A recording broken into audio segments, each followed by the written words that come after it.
Hey everybody, this is American Nana. Whoops, looks like an eyebrow. It's really not, it's just my hair. I cut them really crooked last time. I'm fixing to go do them. Sorry. Listen, I know it's been a hot minute, hadn't it? I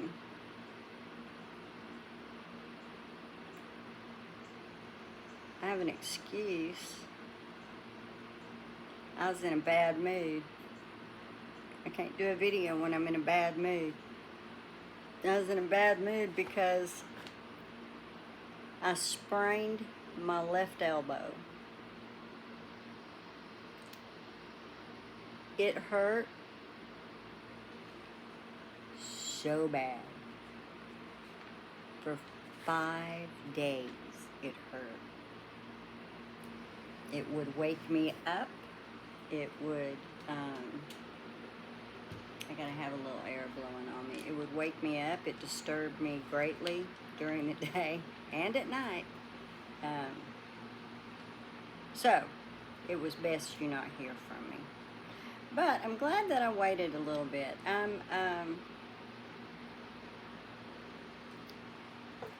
trying to organize my thought process on how it is I plan to do the videos regarding the Karen Reed trial.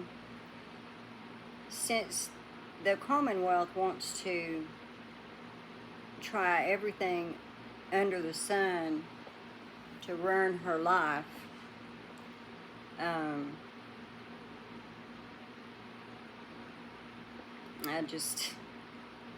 think that we need to go way back to the motions prior to trial, back to some of the testimony and the differences.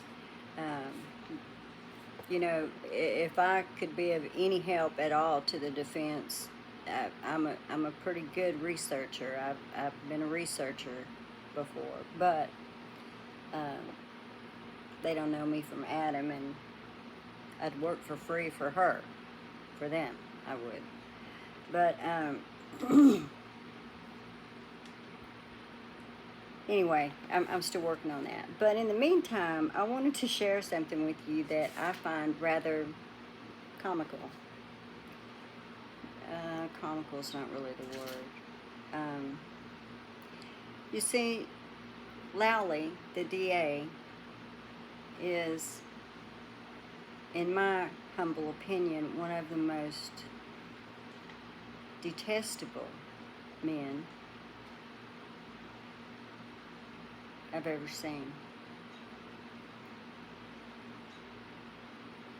I mean, you can just tell, excuse my language, I mean, he's hell-bent on chasing Karen Reed.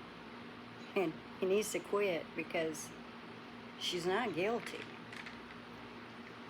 So, anyway, you know, we've had the jurors that have spoken out. And we've had the motions from the defense. And then we had a real snarky reply from the Commonwealth. And, you know, their snarky reply, I believe it was on the 13th. Well, I think I saw it on the 13th. The DA was slamming the defense team because, first of all, they're not supposed to speak to the jurors. And also that their allegations were unsubstantiated and sensationalized. Yeah, right. And I'm sure he said some other stupid stuff too, because Lowley doesn't have a degree of intelligence that he has a lot of snarky. He has lots of snarky. He wants, you know, when Yannetti or Jackson are brilliant with something that they have introduced, what does Lowley normally do? He normally stands up and acts like a bully. Like, I'm going to belittle you the best I can because you're going to crumble. Well, Lowley, you're not even in the same category as these two attorneys. I'm not sure how you're an attorney. much less a DA.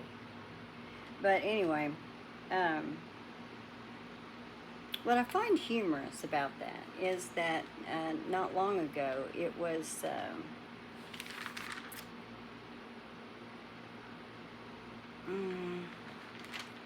that same reporter that did the interview with Paul O'Keefe that, oh. I'll tell her night. Hey everybody. Well, I started the video yesterday, or I should say last night, and you know, I was going to edit it, but the only thing is at the end you hear my daughter open the door and my granddaughter talking, and you hear my granddaughter's sweet little voice say Nana. So I left that in there because I think that's just, I don't know. She, you know, I can be in a bad mood, and she walks up to you and says something, and whatever my bad mood is, it's put in the back burner because little Miss Sunshine, she's gonna get that attention. So what I was saying yesterday, I don't want to repeat a whole lot, but the things that I noticed Lally do in court when he had really been shown up by the defense is he would try to use snarky, you know, put down comments. It wasn't just Alan Jackson that had things to say under his breath that the judge didn't like. Lally would say things under his breath, but I think the judge liked when Lally was snarky, which I don't understand because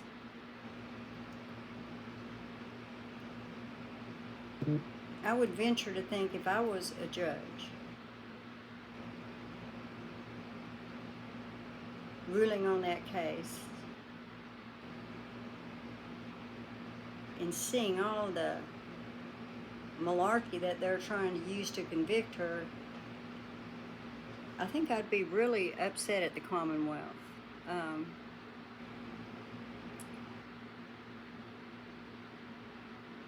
I don't think this judge realizes her reputation and character have not been received very well by most of the public. Her behavior on the stand, on the bench. I get it. I get if a police officer has been murdered. Anybody, but more so if a police officer had been murdered, was murdered, and you know without a doubt, even though it's got to go through the process, but you know every bit of that evidence points to the person accused, and you find it a little difficult to not let your disdain for that person show. It's a little difficult. But in this case, I don't understand why the judge is being so rude. And I started going back over the motions, and it starts even there. So I'll cover that more thorough and later.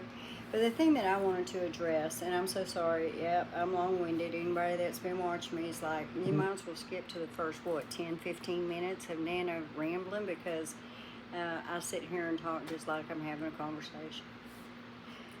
But, you know, the jurors, I want to address some things that are bothering me really bad about the jurors. I'm going to venture to guess that they're not sleeping well at night. That they're all struggling because they want to be heard. And no one is listening to them. So when Lowley made his smart aleck comeback regarding basically that he didn't believe the jury had reached out to the defense, I'm never going to have proof of it, but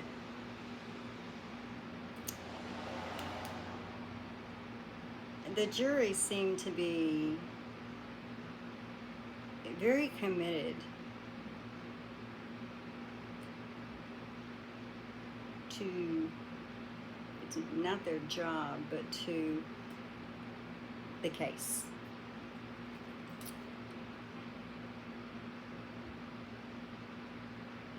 So that they would have emailed the defense and the prosecution, and I'm sure the phone calls would have gone to the defense and the prosecution, whether the prosecution answered, didn't answer, or we'll never know what ever transpired, because we cannot expect the Commonwealth to say one word of anything that's believable at this point. And Lowley, that's because of your behavior in court.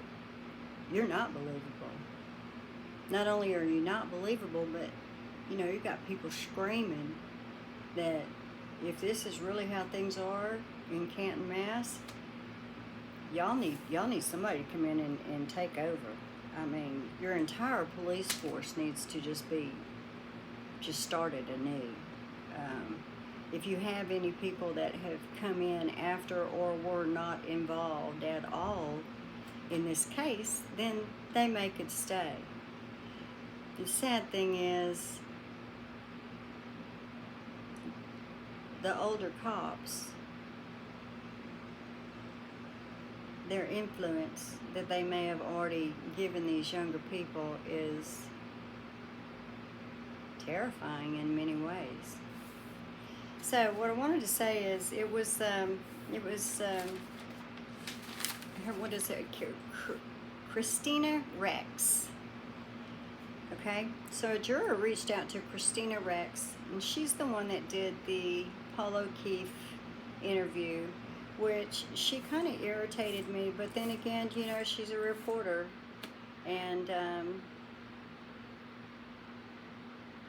she had to ask the questions that would go along with John O'Keefe, not John, but Paul O'Keefe, and possibly they had already told her what questions she could ask and what she couldn't. Who knows? Nobody knows. But I got a little upset at her for even letting him go on there and say that stuff. But that's how he feels, and she's a reporter, so she has that right. But apparently another juror had reached out. A juror did reach out to Christina, and I believe that they want to remain anonymous. That's a very big deal. So I believe, and I could be mistaken, but I believe that that juror that reached out to Christina possibly let her know that they did in fact also reach out to the Commonwealth. So after that came out, then Lowley did another little thing and admitted that they had reached out to them, that they were doing the right thing and not speaking and whatever else they want, I don't know.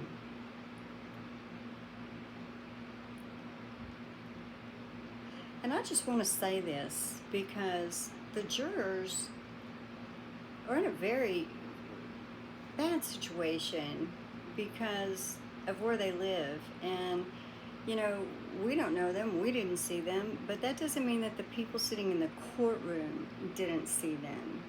So everyone that was in the courtroom that saw them can go and research whatever to see if they can come up with who they are. But as far as their identity being released,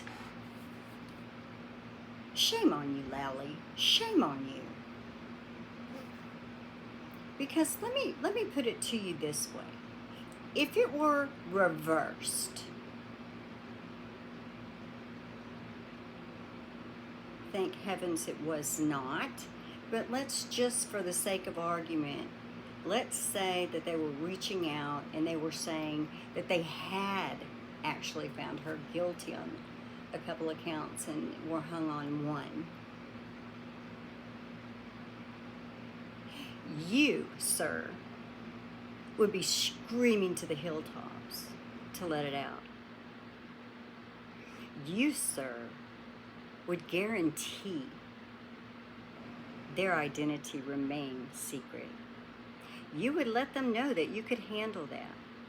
So what I'm going to say, and I hope that someone watches me that knows a juror, and what I'm going to say is, Lally is just absolutely full of shit. Your identity can remain anonymous. The judge has that power. And if anybody questions if Beverly has the power, go back and watch her in court, because she sure does love to brag that she is the basically end all to everything, because she rules. Her rulings, her findings, she would go, I can do this, I can do this. Well, big deal. Big deal. How about you walk a line of integrity? You're a judge. You sit on a bench. I don't see any integrity in you. As a matter of fact, to me, you're just a disgrace to the road. And I'm allowed to have that opinion. I'm a human. And I hold judges to a much stronger standard than anyone else. Because you should be impartial, fair. I mean, whether you like where it goes or not, Beverly, but you don't want to let it go to where it needs to go.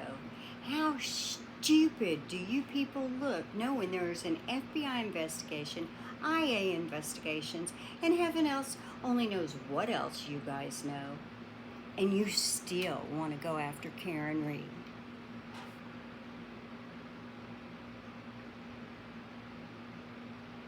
You know, it's like, what you think, I mean, really? So I'm really, really mad at that, because, see, folks, the thing is, Lally, in his statement, did let the jury know that he understands they want to be anonymous. But sadly, he just, can't guarantee that.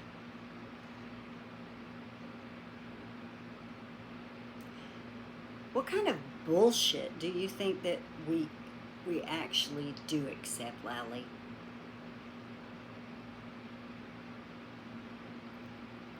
And the jurors have to know that you're full of shit.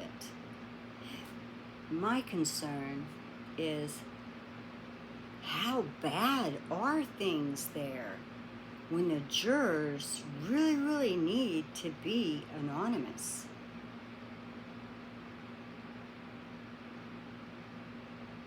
Because they probably don't trust their safety.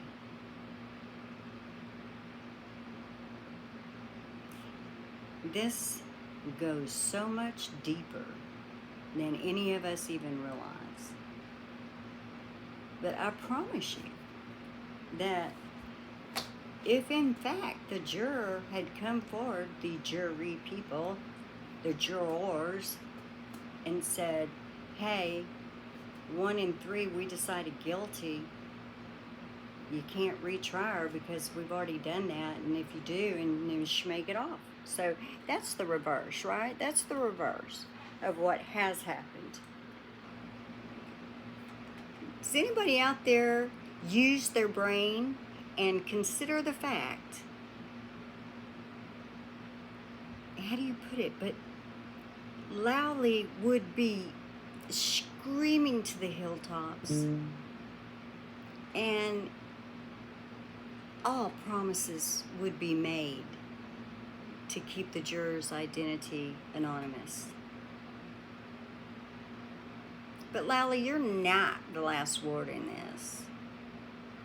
I mean, come on, the jurors could actually reach out to the governor, right? And they could say, look, help us. Please help us. Tell us what to do. Attorney General.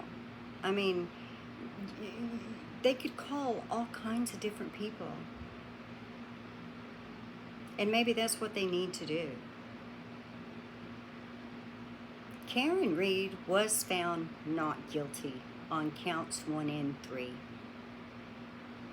And I'm not sure what the lesser case of manslaughter is.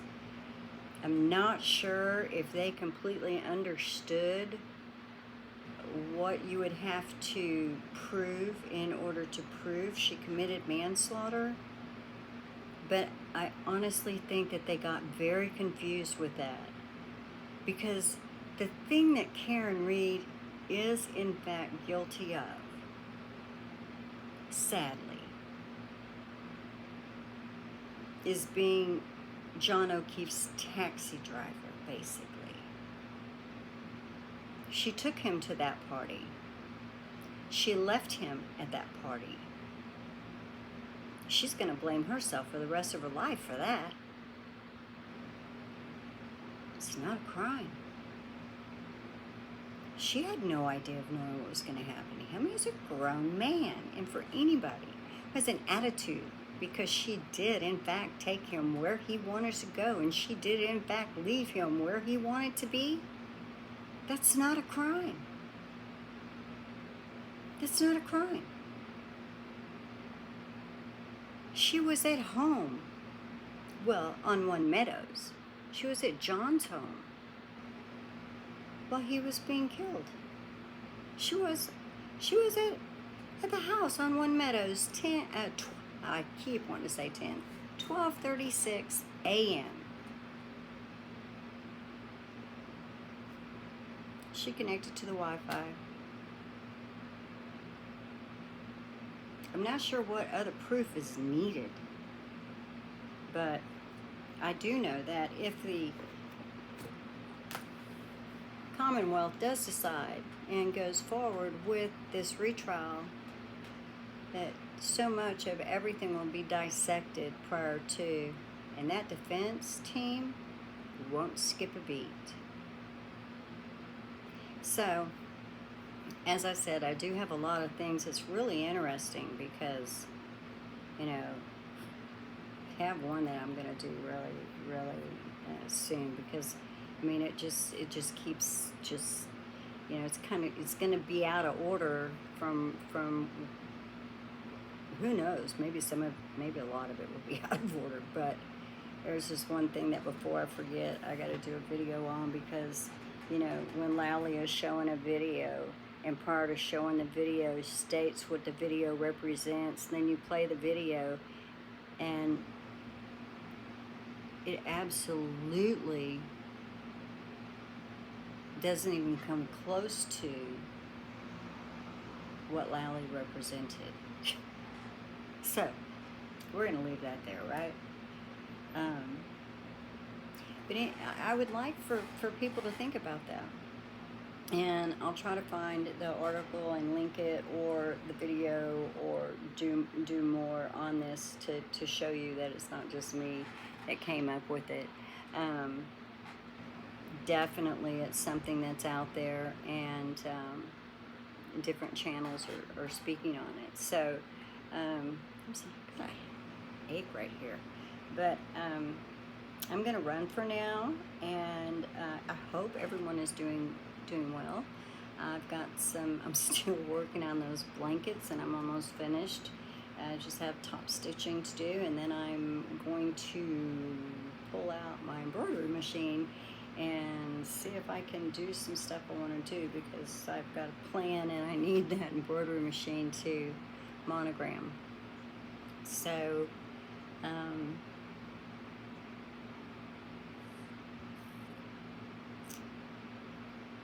trying to think. I'm not really someone that you can plan on who, when, where is going to do a video, but I do plan to get to where I'm a little bit more planned instead of just I'm a sporadic poster, I guess. So anyway, that is my take. That is my opinion regarding the Commonwealth and their response to, well, yeah, the jurors have reached out, but you know, legally they can't talk to them.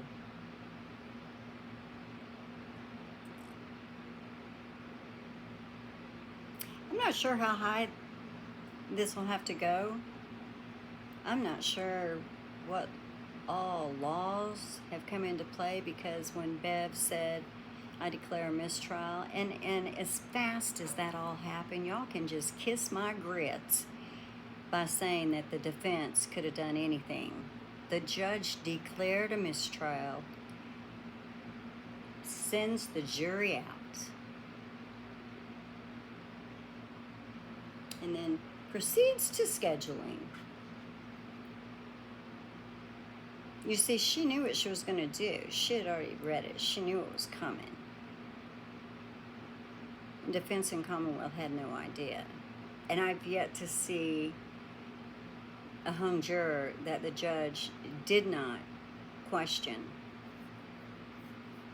if they had come to any agreement on any of the charges. Fine for those charges with the agreement reached, be it guilty or not guilty, and hung on the ones they had not. So how Beverly could just fly by that? I guess if you're in Canton, Mass, then if you sit on the throne of a bench, you in fact are able to do whatever you want. You are the end all. But see, Beverly, I don't think you are. I don't. I don't think that you want justice. You want to be able to prosecute someone for the death of John O'Keefe. But you're not stupid. I mean, I don't think judges get on the bench if they're stupid. And you've seen all the evidence. So how you can keep on keeping on like this is beyond me. And the Commonwealth, the DA, your office is a laughing stock. If I lived in your area, I wouldn't want to drive down the street, let me tell you. You know, I'd probably be going wrong and get thrown in jail, and, you know, be a whole big to-do about that, because I'm so claustrophobic it would be unreal. But I just don't think this judge cares for justice. And that's so sad, because I thought they all did. So, anyway, I hope y'all have a great day, and I'll be back. Not sure when. Bye.